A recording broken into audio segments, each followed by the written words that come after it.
신령한 복을 받기 원합니다 라는 제목으로 이 시간 하나님의 말씀을 대언해 드립니다. 저는 에베소서 말씀을 유난히 좋아합니다. 에베소서 말씀이 길지는 않지만 한 절 한 절이 굉장히 큰 은혜가 됩니다. 특별히 에베소서 서론 부분을 늘 대할 때마다 느끼는 감정은 여러분이 좋아하시는 베토벤의 제5교향곡이죠. 운명이라는 교향곡을 듣는 것과 비슷합니다. 굉장히 음이 웅장하고 또 뭔가 어떤 답답한 상태를 뚫고 나가는 그런 기백이 느껴지는 그런 교향곡입니다. 여러분 잘 아는 음이죠. 빠바바밤 하면서 보면 뭔가 좀 이렇게 깨치고 나가는 듯한 모습이 있는데, 이 운명 교향곡을 작곡한 베토벤이라는 분을 보게 되면 어려서 자라나는 환경이 굉장히 불우했습니다. 그의 아버지는 만성 성병 환자였습니다. 언제나 성병을 달고 사는 그런 정말 문란한 생활을 했고, 또 그는 지독한 알코올 중독자였습니다. 그러니 아들의 입장에서 평안할 리가 없었을 겁니다. 거기다 어머니는 또 결핵 환자로서 오랜 세월을 고생합니다. 그러니까 베토벤이 어려서부터 항상 이런 가정 환경에 눌려서 어찌 해볼 도리 없이 참 안타까운 생을 살았던 것이죠. 그러는 가운데 어머니께서 그의 나이 17살에 이제 세상을 달리하시게 됩니다. 큰 아픔이 있었죠. 결핵으로 앓다가 결국은 먼저 세상을 뜨게 되는 어머니. 그리고 한 5년 정도 지나고 나서 그의 나이 22살 정도 되었을 때 지독한 알코올 중독에 빠져있던 아버지마저 돌아가시게 됩니다. 자, 그리고 나니 그는 전해 고아가 되는데, 그러면서 이 음악도로서 음악에 더욱더 심취를 하게 되죠. 그런 모든 어려운 환경을 이기기 위해서 더욱더 음악에 매진할 수밖에 없었습니다. 그런데 놀라운 일은 참 안타까운 일이죠. 그리고 나서 한 6년 뒤인 그가 28살이 되는 해에 그때부터 청각에 장애가 오기 시작합니다. 귀가 잘 안 들리기 시작합니다. 여러분 아시겠지만 이렇게 아름다운 찬양을 부르는 우리 찬양대원이 만약에 듣지를 못한다, 찬양을 어떻게 아름다운 소리를 내어 하나님 앞에 올려드릴 수 있겠습니까? 이처럼 음악인에게 들려지지 않는다는 것은 죽음을 뜻하는 것이었습니다. 그러다 보니까 안타깝게도 32살 정도 젊은 나이가 되었을 때 베토벤은 더 이상 살아보니 소망이 없고 음악인으로서 이제 귀가 완전히 들려지지 않으니 나는 죽음을 택하는 게 낫다. 자살을 결심하게 됩니다. 자살을 결심하게 될 즈음에 그가 마침 이제 오전에 아침에 일어나서 그 집 옆에 있는 산책을 하며 죽음을 묵상했다고 하죠. 어떻게 죽을 것인가. 그런데 놀랍게도 하나님께서 잠시 잠깐인데 정말 귀를 통해 들려주셨는지 아니면 마음의 귀를 통해 들려주신지 모르겠지만 베토벤이 아름다운 새소리를 듣게 됩니다. 그 순간에 베토벤의 마음에 어떤 패러다임 시프트가 일어난 거죠. 놀라운 마음의 전환이, 터닝 포인트가 생겨납니다. 그러면서 동시에 그는 어떻게 해서든 나를 사로잡고 있는 운명을 내가 뚫고 나가리라. 그래서 만들어진 곡이 운명 교향곡인 겁니다. 그래서 그 음 자체를 보면 처음 시작할 때부터도 뭔가가 꿈틀거림을 느끼고 뭔가가 마치 저 지하 한 10,000m에서 올라오는 듯한 그런 엄청난 용암처럼 순간적으로 폭발해 올라가는 빠바바밤 하면서 그의 모든 인생을 새롭게 만드는, 그때부터 그는 힘을 얻게 되었고, 그래서 그가 정말 음악가로서의 길을 저버리지 않고 계속 갈 수 있었다는 내용이죠. 이것처럼 왜 에베소 말씀을 제가 베토벤의 운명교향곡하고 이렇게 빗대어서 말씀을 드렸느냐 하면 딱 에베소가 그렇습니다. 에베소서를 쓸 당시에 사도 바울의 어떤 환경, 형편은요, 딱 베토벤처럼 죽고 싶다 하는 생각밖에는 가져올 수 없는 그런 상황이었어요. 그는 로마 그 차가운 감옥에 갇혀 있었습니다. 그러니까 누가 보더라도 이 사람이 자살을 한다 해도 정말 사도 바울이 자살을 택해도 누구 하나 거기에 대해서 토를 달지 않을 만큼 그는 극심한 고통에 시달렸습니다. 그런데 에베소 교인들을 향해서 오늘 본문의 말씀에도 나오지만 포문을 딱 여는 순간에 마치 베드벤의 그 운명이 빵 터져나가는 그 멋진 음률처럼 하나님 앞에서 그를 사로잡고 있던 악한 어떤 환경과 누르는 모든 억압을 한순간에 깨우치는 듯한, 깨쳐나가는 듯한 그런 멋진 고백이 선포됩니다. 자, 오늘 본문 3절의 말씀을 이런 심정, 베토벤의 심정, 바울의 심정, 모든 것 운명을 사로잡고 있는 것을 깨쳐버리는 그 심정으로 오늘 본문을 다 같이 함께 읽도록 합니다. 시작. 찬송하리로다.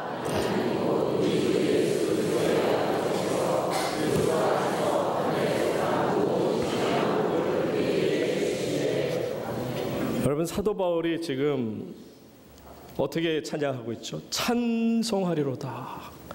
그 힘들고 어려운 환경 누구도 다 아는 것인데 정말 내 형편이 찬양할 수 없는 형편인 것을 다 아는데, 그런데 바울의 입에서는 찬송하리로다. 하나님 곧 우리 주 그리스도 예수의 아버지께 찬송합니다.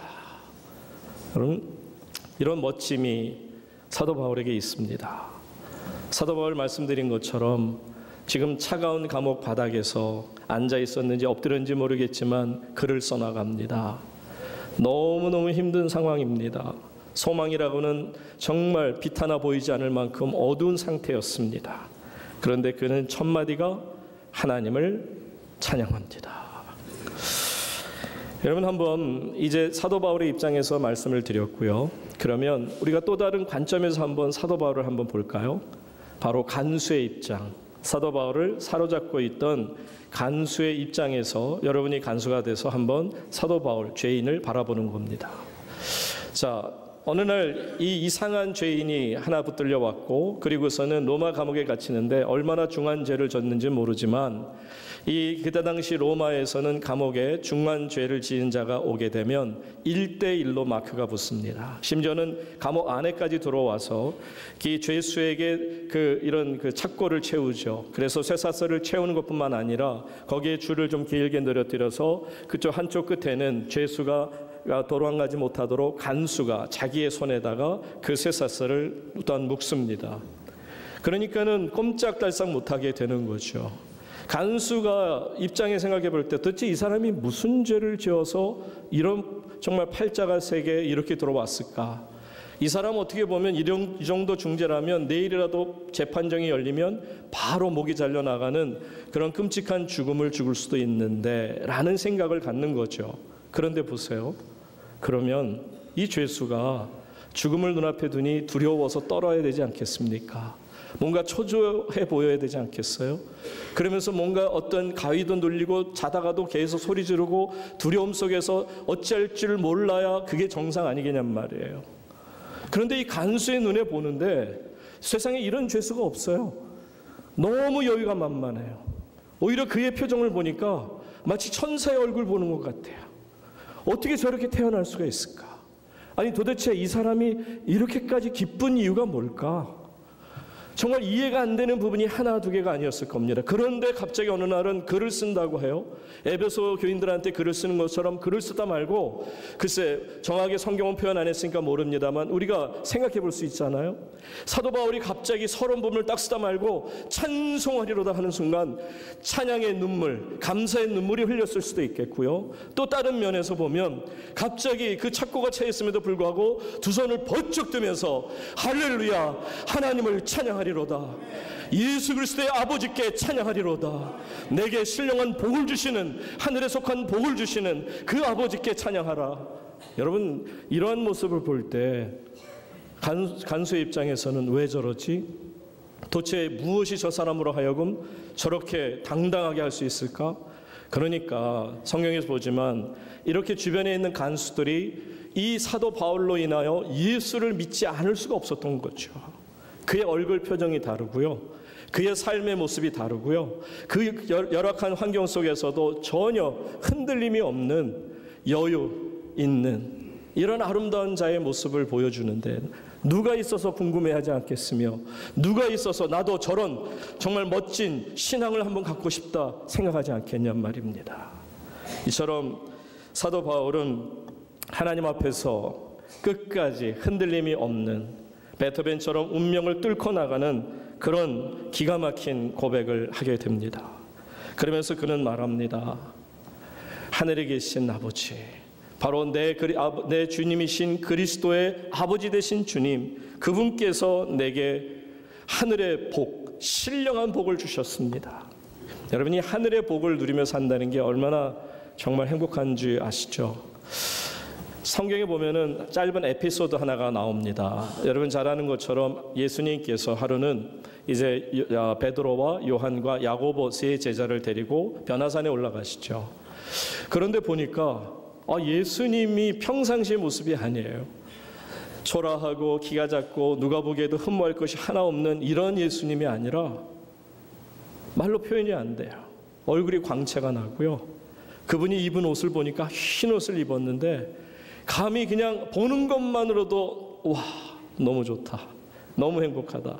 그 옆에 또 보좌하고 있는 모세와 엘리야를 보니까 그 사람들도 예수님하고 똑같이 흰 옷을 입고 너무나도 행복한 상태에 있습니다. 말하자면 하나님께서 베드로를 위시한 세 제자에게 하나님 나라를 잠깐 보여주신 거예요. 하늘에 속한 신령한 복이 어떤 것인지를 아주 찰나지만 간단하게 맛을 보여주셨어요. 그런데 그 맛을 보는 베드로가 뭐라고 고백한지 아시죠? 와, 여기가 좋사오니 초막셋을 짓는데 내 거는 상관없고 우리 제자들 거 말고 예수님 거, 모세 거, 엘리야 거, 이 세 개만 짓고 그냥 저희는 멀찍이 떨어져서라도 그냥 바라보는 것만은 해도 너무너무 행복합니다. 여러분, 하늘의 신령한 복이라는 것은요, 이런 정말 멋진 복입니다.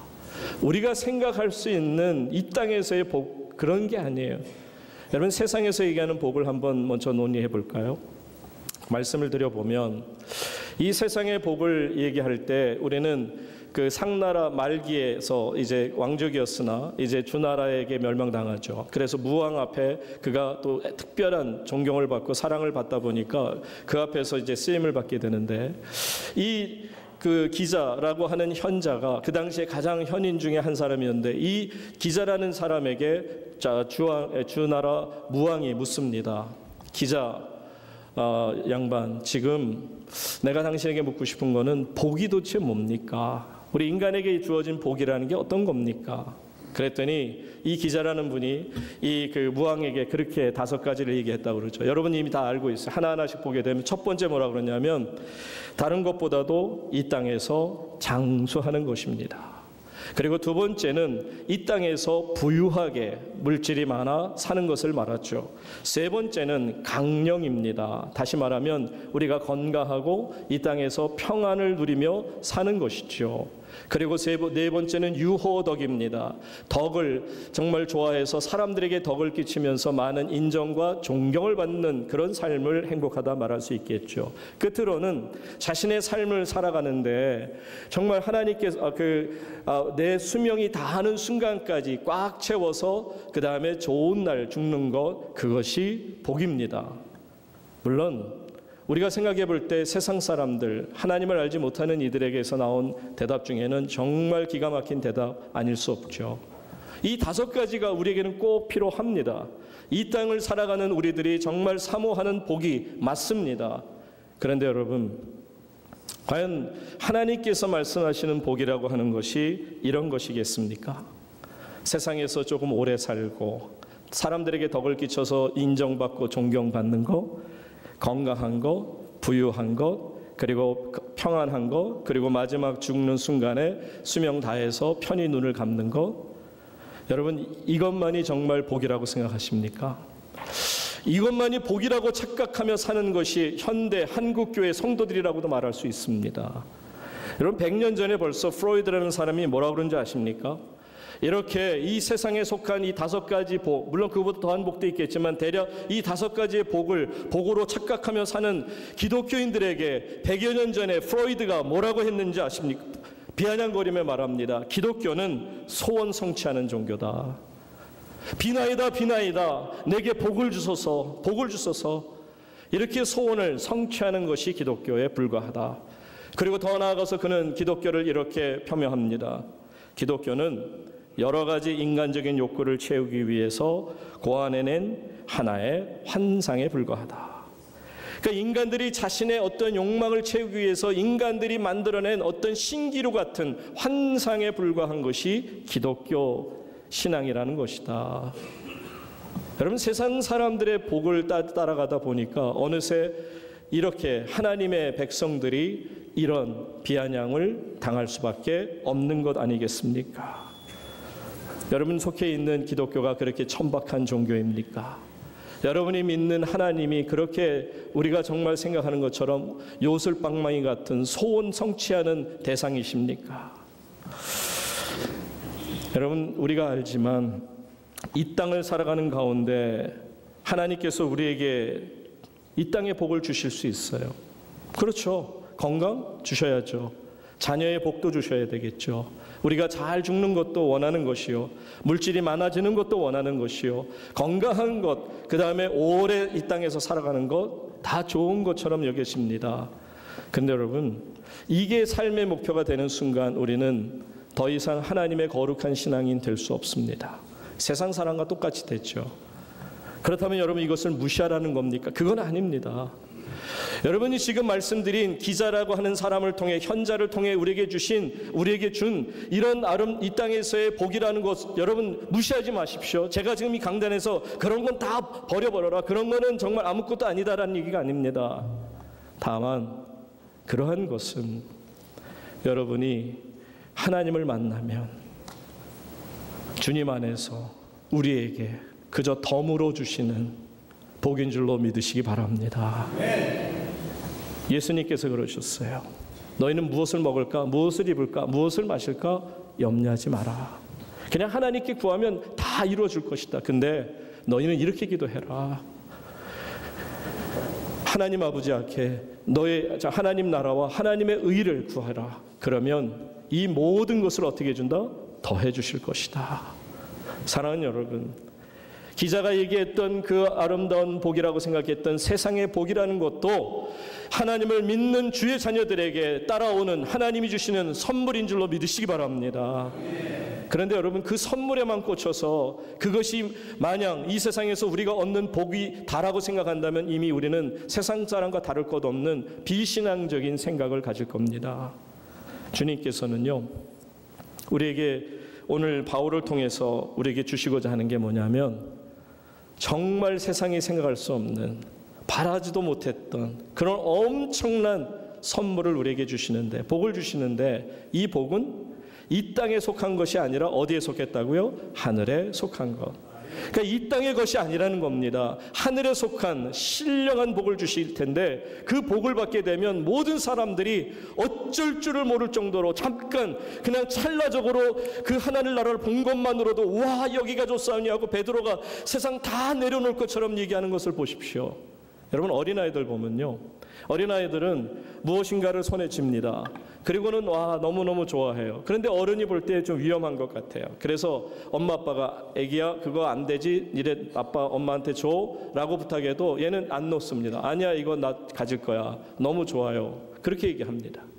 그런데 그 순간에 아기가 정말 좋아하고 아기에게 꼭 필요하고 아기가 보는 순간만으로도 행복한 어떤 무엇인가를 그 아이 앞에 놓아주면서 이거 가져 그러면 순간 자기 손에 가졌던 것을 그냥 내팽개칩니다.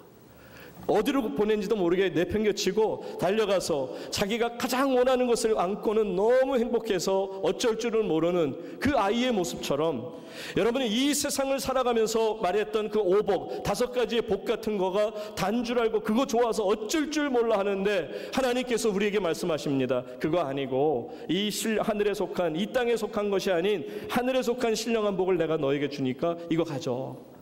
그 순간에 신령한 복을 손에 딱 드는 순간 이 세상 누구라도 감격하지 않을 수가 없다는 거예요. 세상적인 거 이거 아무것도 아니구나, 그냥 분토 같구나, 배설물에 불과하구나, 내가 어떻게 이런 것 때문에 살아왔지? 여러분, 솔로몬을 보시게 되면 우리는 잘 압니다. 솔로몬이 어떤 인생을 살았는지. 그는 세상 사람들이 갖고 싶어하는 모든 것을 다 가진 사람이에요. 아까 말씀드렸던 그 주나라 무왕에게 있던 기자의 그 5가지가 솔로몬에게는 다 있었어요. 장수의 복, 솔로몬은 나이가 많을 때까지 살았습니다. 다른 사람하고 비교해서도 훨씬 많이 살았습니다. 그는 많은 재물, 부유했어요. 부유한 정도가 그냥 정도가 아니라 온 세상을 다 가졌다 표현할 만큼 어마어마한 재산가였습니다. 그는 강령했습니다. 여러분, 솔로몬이 병 걸렸다는 얘기 들어보셨습니까? 하나님께서 그에게 강건함을 주셨고 그에게 평안함을 주셨습니다. 또한 그에게는 덕을 끼치는 지혜를 주셨고 그것으로 말미암아 수많은 사람들에게 존경을 받게 하셨습니다. 그는 말씀드린 것처럼 오랜 세월을 살다가 그의 수명이 다할 때까지 살고 하나님 앞에 조용한 죽음, 평안한 죽음을 맞았어요. 자, 그러니 세상이 원하는 이런 모든 것을 다 누리며 살았다는 거예요. 그것뿐입니까? 그것보다 훨씬 더 사람들이 부러워할 만한 것들이 있죠. 예를 들면 남정네로서 정말 그 당시 가장 아름다운 여인 중에 1000명이나 되는 여인을 자신의 아내나 첩으로 두고 살았습니다. 여러분, 어떻게 보면 솔로몬이 참 얄밉기도 하고 어떻게 저러고 살았을까? 하나님 받은 은혜가 얼만데. 근데 그가 이런 얘기를 하나님 앞에 한 적이 있습니다. 자기를 시험하는 거죠. 뭐라고 시험하느냐? 내 눈으로 보고 정말 내 눈으로 보아서 좋은 것은 내가 다 소유하기를 원한다. 그리고 내 마음에 무언가 하고 싶은 것이 있으면 내가 다 해보리라. 그리고 인생의 즐거움이 뭔지 쾌락이 뭔지 그 끝을 내가 알아보리라. 그래서 알아봤어요. 그래서 다 즐겼어요. 참 얄밉죠? 그런데 이 얄미운 솔로몬 씨가 마지막에 고백한 게 뭔지 아세요? 다 즐겨보고 사람들이 부러워하는 것 다 가져보고 그 기자가 얘기했던 오복도 다 누려보면서 기껏 하는 얘기가 전도서 2장 11절에 보면 이렇게 고백합니다. 다 같이 한번 읽습니다. 시작.